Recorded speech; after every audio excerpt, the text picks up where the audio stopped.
আয়াত ২১ ইয়াশহাদুহুল মুকাররবুনা।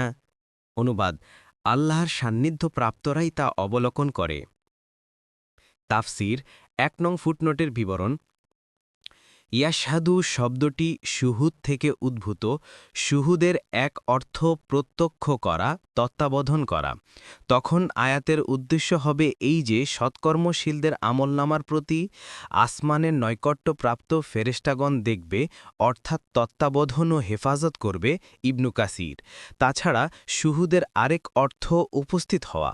উসাইমিন তাফসিরুল কুরআনিল আজিম।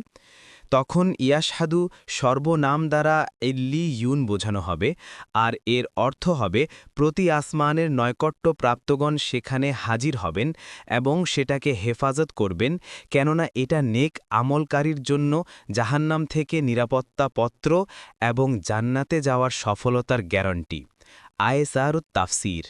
এটা ওই সময়ই হবে যখন ইল্লিয়ুন দ্বারা আমলনামা বোঝানো হবে, আর যদি ইল্লিয়ুন দ্বারা নৈকট্যপ্রাপ্তদের রুহের স্থান ধরা হয়, তখন আয়াতের অর্থ হবে নৈকট্যপ্রাপ্তগণের রুহ এই ইল্লিয়ুন নামক স্থানে উপস্থিত হবে। সেই হিসাবে ইল্লিয়ুন ঈমানদারদের রুহের আবাসস্থল, যেমন সিজ্জিন কাফেরদের রুহের আবাসস্থল। এর সপক্ষে একটি হাদিস থেকে ধারণা পাওয়া যায়। আবদুল্লাহ ইবনু মাসউদ রাদিয়াল্লাহু আনহু বর্ণিত একটি হাদিসে রসূলুল্লাহ সাল্লাল্লাহু আলাইহি ওয়াসাল্লাম বলেন, শহীদগণের রূহ আল্লাহর সান্নিধ্যে সবুজ পাখিদের মধ্যে থাকবে এবং জান্নাতের বাগবাগিচা ও নহরসমূহে ভ্রমণ করবে। তাদের বাসস্থানে আরশের নিচে ঝুলন্ত প্রদীপ থাকবে। মুসলিম 1887।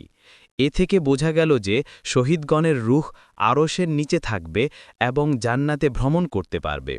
তাছাড়া পবিত্র কুরআনের অন্য আয়াতে বলা হয়েছে, ইনদা সিদরাতিল মুনতাহা ইনদাহা জান্নাতুল মাওয়া। এ থেকে পরিষ্কার জানা যায় যে জান্নাত সিদরাতুল মুনতাহার সন্নিকটে। সিদরাতুল মুনতাহা যে সপ্তম আকাশে, এ কথা হাদিস দ্বারা প্রমাণিত। তাই আত্মার স্থান ইল্লিয়ুন জান্নাতের সংলগ্ন এবং আত্মাসমূহ জান্নাতের বাগিচায় ভ্রমণ করে, অতএব আত্মার স্থান জান্নাতও বলা যায়। তাই কোনো মুফাসসির ইল্লিয়ুন এর ব্যাখ্যা করেছেন জান্নাত। সাদি।